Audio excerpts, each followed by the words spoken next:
जहां पर सीएम योगी आदित्यनाथ संबोधित कर रहे हैं, क्या कुछ कह रहे हैं, सुनते हैं। और वर्चुअल माध्यम से राज्य भर के अलग अलग संस्थानों में उपस्थित सभी उपस्थित छात्र छात्राएं, वहां के शिक्षकगण और उपस्थित बहन और भाइयों, आज का ये समारोह सामाजिक न्याय, समावेशी विकास तथा शिक्षा पर समाज के प्रत्येक तबके का समान अधिकार है, इस बात की प्रतिबद्धता का एक प्रमाण है। आदरणीय प्रधानमंत्री जी जब इस बात की उद्घोष करते हैं कि वंचित को वरीयता और पिछड़ों को प्राथमिकता, तो उसके पीछे का ध्येय भी यही होता है कि कोई भी छात्र शिक्षा से वंचित न रह जाए, कोई भी नौजवान नौकरी और रोजगार से वंचित न रह जाए,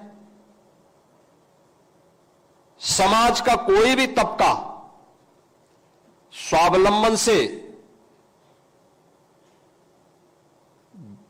मुक्त न रह जाए, इसको लेकर के सरकार के स्तर पर कहां सहयोग किया जाना चाहिए, उस सहयोग के अभियान के क्रम में आज का इस समारोह देश के गणतंत्र दिवस की पूर्व संध्या पर आयोजित हो रहा है। मैं इस अवसर पर अपनी छात्रवृत्ति प्राप्त कर रहे प्रदेश के उन सभी 19 लाख छात्र छात्राओं को हृदय से बधाई देता हूं, अपनी शुभकामनाएं देता हूं, जिन्हें आज इस सुविधा का लाभ प्राप्त हो रहा है।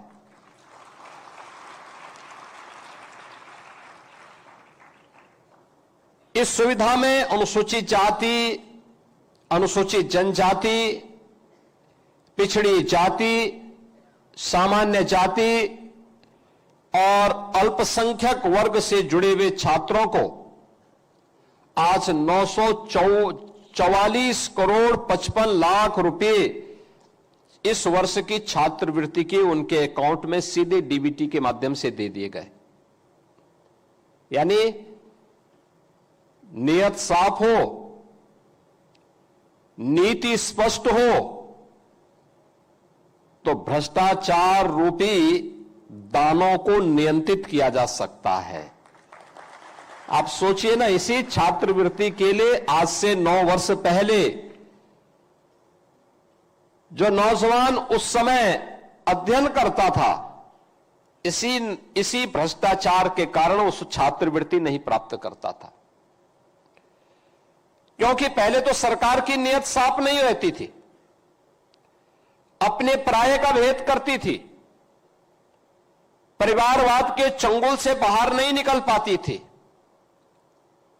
और अगर वहां से निकला भी तो उनके गुर्गों के भ्रष्टाचार से योजनाएं कहां वंचित रह पाती थी।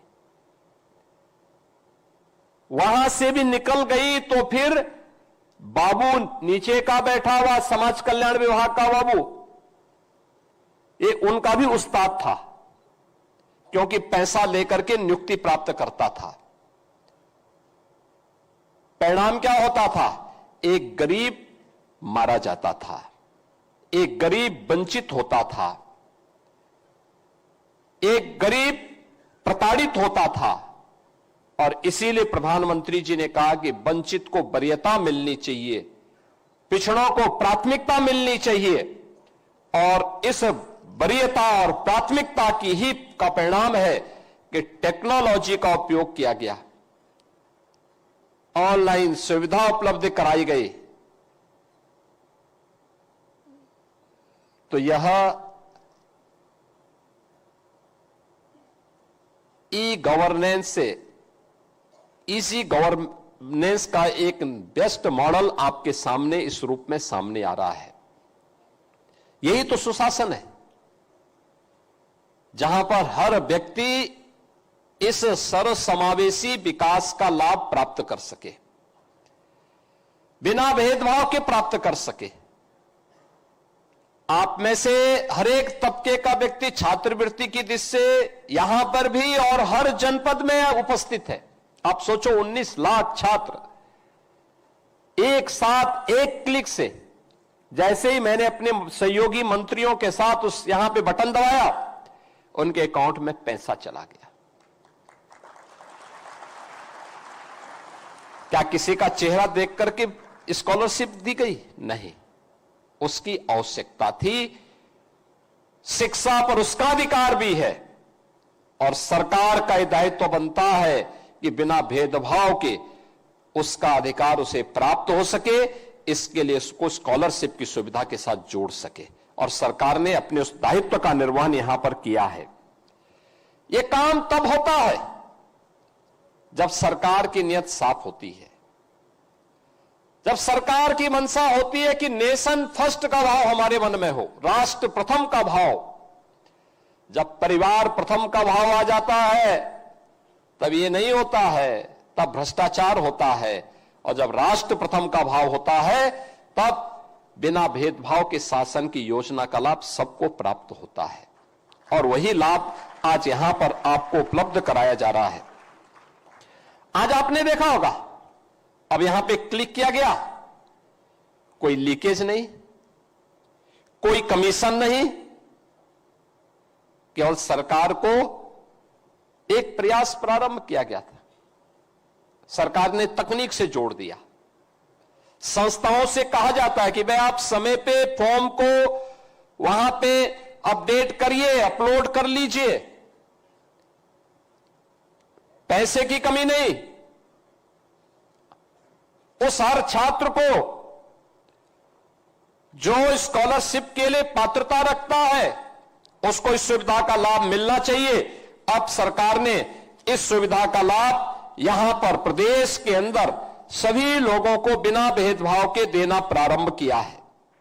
और अब तो मैं कह सकता हूं कि सरकार की इस वेलफेयर की स्कीम का लाभ, आपने एक बेटी की सक्सेस स्टोरी और एक नौजवान की भी सक्सेस स्टोरी को यहां पर सुना।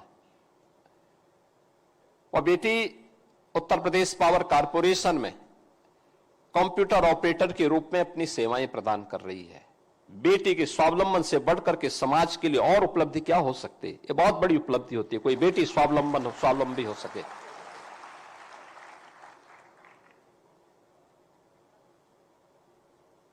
किसी नौजवान के स्वावलंबी होने से बढ़कर के देश के लिए सौभाग्य की बात दूसरी क्या हो सकती है? एक नौजवान जब कह रहा है मैं सॉफ्टवेयर इंजीनियर हूं, तो उसकी सॉफ्टवेयर की ताकत का लाभ यह देश लेता है, यह देश लेता है।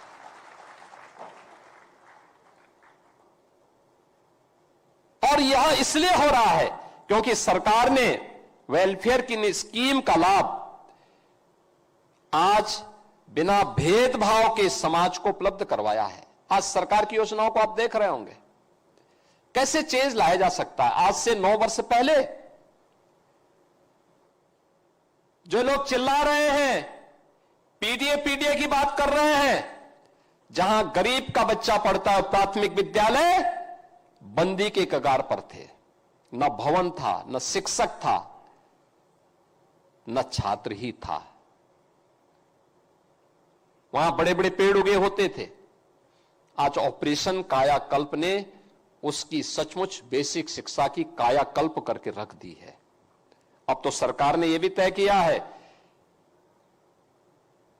कि प्री प्राइमरी भी हम चलाएंगे। 3 से 5 वर्ष के 5-6 वर्ष तक के बच्चों के लिए प्री प्राइमरी भी हर एक आंगनबाड़ी केंद्र में संचालित होगी, जिससे बच्चे को बचपन में ही स्कूल जाने की, फिर वहां पर पोषण मिशन के साथ उस बच्चे को वहां आगे बढ़ाएंगे। अगर कोई बच्चा कुपोषित है तो उस बच्चे को वहां पर सुपोषित करके इस योग्य बनाएंगे कि उसका बचपन मजबूत हो सके और मजबूत बचपन आने वाले समय में देश के लिए अपनी ऊर्जा का उपयोग कर सके। आज ऑपरेशन कायाकल्प देश के अंदर नीति आयोग की सक्सेस स्टोरी में एक है, जो बेसिक शिक्षा परिषद ने अपने यहां लागू की है। जन सहभागिता से, कन्वर्जन से, शासन के सहयोग से, जनप्रतिनिधियों की सहभागिता से ये सभी कार्यक्रम वहां पे संपन्न हुए। प्रोजेक्ट अलंकार याद करिए, आज से 8 वर्ष 9 वर्ष पहले government inter colleges, government aided inter colleges जर्जर हालत में थे, पुराने थे, अपने गौरवशाली अतीत के लिए हम सबको आकर्षित करते थे, लेकिन उनकी जर्जर स्थिति को लेकर के आंखों में आंसू आते थे। पिछली सरकारों ने ध्यान नहीं दिया, क्योंकि वहां गरीब का बच्चा पढ़ता था और 12 बजे सो करके उठने वाले बबुआ को कहां फुर्सत थी कि उन गरीबों के बारे में सोच सके। आप सोचो, जिस प्रदेश का मुखिया 12 बजे सो करके उठता होगा, उसके लिए कोई सूर्योदय की बात करेगा तो वो तो सपना मानेगा, बोले बेफिजुल की बात कर रहे हो, क्योंकि उसको देश दुनिया की कोई जानकारी नहीं होगी, वो लेना भी नहीं चाहेगा। और परिणाम क्या होता था? उत्तर प्रदेश के नौजवान के सामने पहचान का संकट खड़ा होता था। उनको पता ही नहीं था कि बेसिक शिक्षा उनके समय में बंजर हो चुकी थी, माध्यमिक शिक्षा नकल का अड्डा बन चुकी थी, और पहचान का संकट यहां के नौजवानों के सामने खड़ी होती थी। कुछ चंद माफिया यहां के नौजवानों के भविष्य के साथ खिलवाड़ करते थे। उस माफिया को जब क्रैश किया गया, नकल पर सख्ती से रोक लगाई गई, और उसके लिए प्रोजेक्ट अलंकार योजना ला करके उन स्कूलों का, आज देखिए आप, जितने भी गवर्नमेंट इंटर कॉलेजेज हैं, एडेड इंटर कॉलेजेज हैं, प्रोजेक्ट अलंकार के अंतर्गत हमने पैसा दिया है। आज उनके भव्य भवन फिर से अपने गौरव की ओर हम सबका ध्यान आकर्षित करते हैं। आज वहां पे अच्छे भवन हो चुके, गरीब का बच्चा भी पढ़े, श्रमिक का बच्चा भी पढ़े, और निराश्रित बच्चा भी पढ़ सकता, अच्छी शिक्षा ले सकता। अटल आवासीय विद्यालय, और अब तो सीएम कंपोजिट विद्यालय, अटल आवासीय विद्यालय की तर्ज पर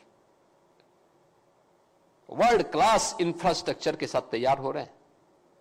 हमने एक एक विद्यालय को 30-30 करोड़ रुपए दिया है बनाने के लिए। हमने कहा गरीब का बच्चा पढ़ना चाहिए, अच्छी शिक्षा उसको मिलनी चाहिए, क्वालिटी एजुकेशन पर ध्यान दो। नेशनल एजुकेशन पॉलिसी के सभी लक्ष्यों को प्राप्त करने की दिशा में कार्य करो। कस्तूरबा गांधी विद्यालय में गरीब की बेटियां पढ़ती थी, उन बेटियों के लिए केवल 8वीं तक स्कूल थे। हमने कहा नहीं, वो बेटियां स्कूल पढ़ सके, इसको इंटरमीडिएट तक कर दो, 10-12वीं तक इसको करो। आज वे बेटियां वहां पढ़ती हैं, सारा खर्चा सरकार उपलब्ध करवाती है। आज वहां पर आज देख रहे होंगे समाज कल्याण विभाग के द्वारा सर्वोदय विद्यालय का संचालन हो रहा है, सब खर्चा विभाग उठाता है, अच्छी क्वालिटी एजुकेशन है। सैनिक स्कूल बन रहे हैं, शिक्षा के साथ साथ स्किल डेवलपमेंट, खेल और नवाचार के भी नए केंद्र हमारे स्कूल बन रहे हैं। अभ्युदय योजना के माध्यम से अब नीट की तैयारी करनी हो, आईआईटी जेईई की तैयारी करनी हो, या फिर किसी भी अन्य प्रतियोगी परीक्षाओं की तैयारी, अभ्युदय कोचिंग दोनों मोड पे आपके लिए मौजूद है, फिजिकल भी और वर्चुअल भी। आप चाहेंगे कि हमें क्लास अटेंड करना है, आप उसका टेस्ट पास करिए, आपके लिए सुविधा मिलेगी। और इसका संचालन कौन कर रहे हैं? इसका संचालन करवाया जा रहा है जिसने नीट की परीक्षा क्वालिफाई की है, जिसने आईआईटी जेईई के माध्यम से डिग्री ली है, जिसने आईएएस यानी यूपीएससी की, उत्तर प्रदेश पब्लिक सर्विस की परीक्षा को पास करने के बाद सर्विस ज्वाइन की है, वे नौजवान ही वहां पर अपना समय देकर के अपने अपने जनपदों में इसका संचालन भी कर रहे हैं और आप भी उस सुविधा का लाभ प्राप्त कर सकते हैं। मुझे बहुत अच्छा लगता है जब मैं देखता हूं कि यूपीएससी का रिजल्ट आता है, Uttar Pradesh public service commission का या किसी भी अन्य प्रतियोगी परीक्षाओं के परिणाम आते हैं तो अभ्युदय के बच्चे भी उसमें अच्छा स्थान प्राप्त करते हैं। अब हमारे यहां के बच्चों को कहीं दूसरी जगह कोचिंग की सहायता लेने की आवश्यकता नहीं, वे यहीं पर इस सुविधा का लाभ प्राप्त करेंगे और यह भी हम लोगों ने आज यहां पर देखा है। आज यहां के संस्थानों में यानी इंडस्ट्री की मांग के अनुरूप स्किल डेवलपमेंट के प्रोग्राम चल रहे हैं। आज की डिमांड के अनुसार जितने भी इमर्जिंग टेक्नोलॉजी है उसको वहां पर उनके सर्टिफिकेट, डिप्लोमा और डिग्री कोर्सेज प्रारंभ हुए हैं। एआई के बारे में, रोबोटिक के बारे में, ड्रोन टेक्नोलॉजी के बारे में, स्पेस टेक्नोलॉजी के बारे में, ये सभी कुछ आज हमारे संस्थानों में उत्तर प्रदेश के अंदर ही हम उसकी ट्रेनिंग दे रहे हैं, इसके बारे में अपने नौजवानों को तैयार कर रहे हैं और खेल के बारे में भी स्पोर्ट्स का जो नया इंफ्रास्ट्रक्चर तैयार हो रहा है। आज आप देख रहे होंगे प्रदेश के अंदर हर गांव में खेल का मैदान तैयार करवाया जा रहा है, हर ब्लॉक स्तर पर एक मिनी स्टेडियम, जनपद स्तर पर स्टेडियम की तैयारी। प्रधानमंत्री जी का भी इसमें विशेष ध्यान है।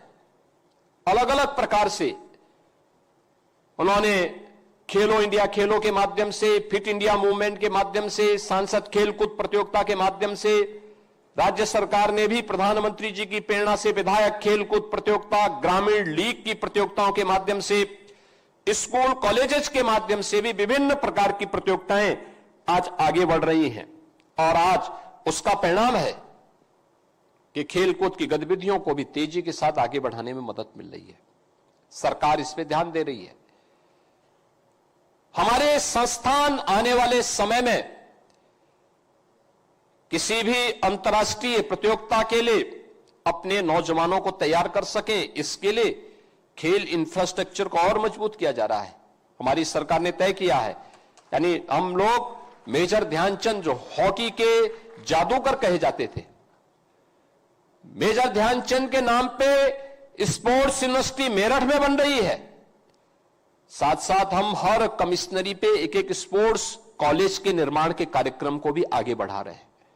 हर कमिश्नरी स्तर पर एक स्पोर्ट्स कॉलेज हो, स्थानीय एक एक कॉलेज को एक एक दो दो खेल देंगे, सेंटर ऑफ एक्सीलेंस के रूप में आप विकसित करिए, नौजवानों को तराशिए, आगे बढ़ाइए।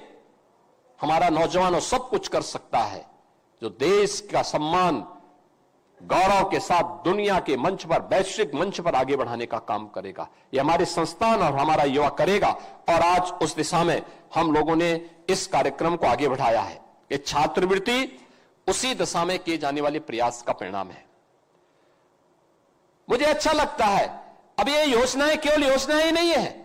आज जो छात्रवृत्ति का वितरण हो रहा है, आप अनुमान करिए कि इन योजनाओं के माध्यम से इसमें छात्रों की संख्या, समाज कल्याण विभाग में अनुसूचित जाति के 6,37,012 छात्रों की संख्या, सामान्य के 3,04,525, अन्य पिछड़ा वर्ग के 7,35,955, अल्पसंख्यक कल्याण के 1,98,139 और अनुसूचित जनजाति के 3,095 यानी 18,78,726 छात्रों को 944 करोड़ 55 लाख रुपए की राशि आज यहां पर एक साथ इस वर्ष की उनके अकाउंट में भेजी गई है। मैं इसके लिए इन सभी छात्रों को हृदय से बधाई देता हूं, अपनी शुभकामनाएं देता हूं। सरकार ने प्राथमिकता के आधार पर उन सभी कार्यक्रमों को आगे बढ़ाया है। ये तो छात्रों के लिए है, लेकिन अन्य लोगों के लिए भी सरकार ने काम किया है। वृद्धावस्था पेंशन याद करिए, पहले 500 रुपये मिलती थी, आज हम लोग 67,50,000 पेंशनर्स को 12,000 रुपये सालाना पेंशन की सुविधा का लाभ देते हैं।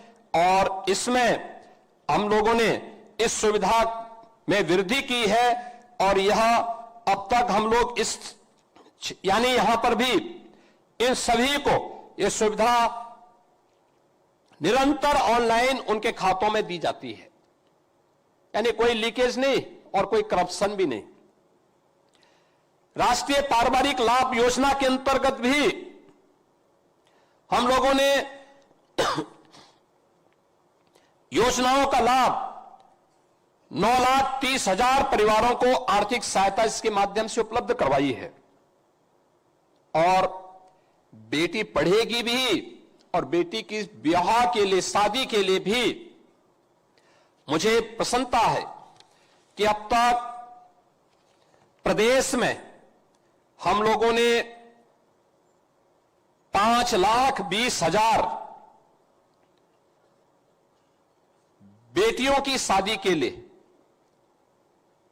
मुख्यमंत्री सामूहिक विवाह योजना में उन्हें आच्छादित करके सरकार की ओर से धनराशि उपलब्ध कराई है। और हम लोगों ने गत वर्ष इस राशि को 51,000 से बढ़ाकर के 1 लाख कर दिया है। यानी बेटी की शादी के लिए बिना भेदभाव के कोई भी बेटी जो शादी योग्य हो चुकी है, परिवार सहमत है, तो फिर सरकार सामूहिक विवाह योजना में 1 लाख रुपए की सहायता उस परिवार को उपलब्ध करवाती है। इसके साथ ही अनुसूचित जाति के छात्रावास के लिए, वृद्धजनों के भरण पोषण के कल्याण के लिए और अन्य तमाम प्रकार की अन्य योजनाओं का लाभ भी आज राज्य सरकार दिव्यांगजनों के स्कॉलरशिप की राशि मात्र 300 रुपये थी। यानी पहले इस विभाग के मंत्री ओम प्रकाश राजभर जी थे, उस समय मात्र 300 रुपये पेंशन मिलती थी। आज हम 1,000 रुपये यानी साल में 12,000 रुपये दिव्यांगजनों को इस सुविधा का लाभ प्राप्त प्रदान कर रहे हैं और हर दिव्यांगजन को इस सुविधा से जोड़ा गया है। और अब तो दिव्यांगजन कल्याण में हर कमिश्नरी स्तर पर उनके लिए दिव्यांगजन की सुविधा के लिए उनको कृत्रिम अंग उपकरण वितरित किया जा सके, इसके लिए वहां पर उनको स्क्रीनिंग की जा सके, जांच की सुविधा उपलब्ध हो सके, इसके लिए DDRC का निर्माण भी अब वहीं पर किया जा रहा है और वहीं पे उनकी स्क्रीनिंग करके फिर उन्हें इन सुविधाओं से लाभान्वित किया जा सके, जिससे वह भी आर्थिक स्वावलंबन की दिशा में आगे बढ़ सके। आज के इस अवसर पर शासन की इन सभी योजनाओं का लाभ समाज के प्रत्येक तबके को प्राप्त हो रहा है। यह लाभ इसलिए जिससे हम भी प्रधानमंत्री जी के विजन के अनुरूप विकसित भारत की संकल्पना में सहभागी बन सके।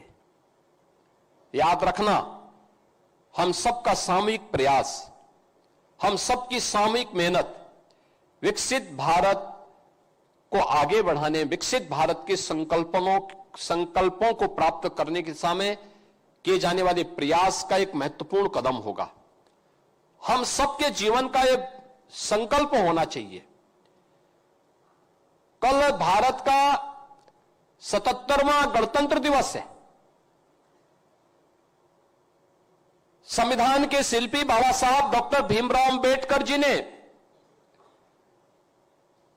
जिस संविधान को सजोया था, आज ही के दिन वह संविधान लागू हुआ था। यानी 26 जनवरी के दिन ही 1950 में संविधान लागू हुआ था और फिर उसी संविधान के द्वारा जो व्यवस्थाएं लागू की गई, उस संविधान की उस व्यवस्था के अंतर्गत आज देश अपनी सभी व्यवस्थाओं का संचालन कर रहा है। कल का दिन हम लोगों के लिए अत्यंत महत्वपूर्ण दिन है।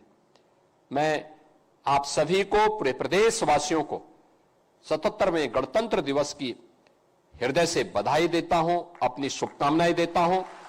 छात्रवृत्ति वितरण के अवसर पर आप सभी छात्र छात्राओं को अपनी मंगल में शुभकामनाएं देता हूं और विश्वास करता हूं कि ये छात्रवृत्ति आप सब लगन से पढ़ेंगे, आगे बढ़ेंगे, विकसित भारत के संकल्पों में आप भी अपना योगदान देंगे, इस विश्वास के साथ आप सबके प्रति मेरी मंगल में शुभकामनाएं हैं। धन्यवाद। जय हिंद। आदरणीय मुख्यमंत्री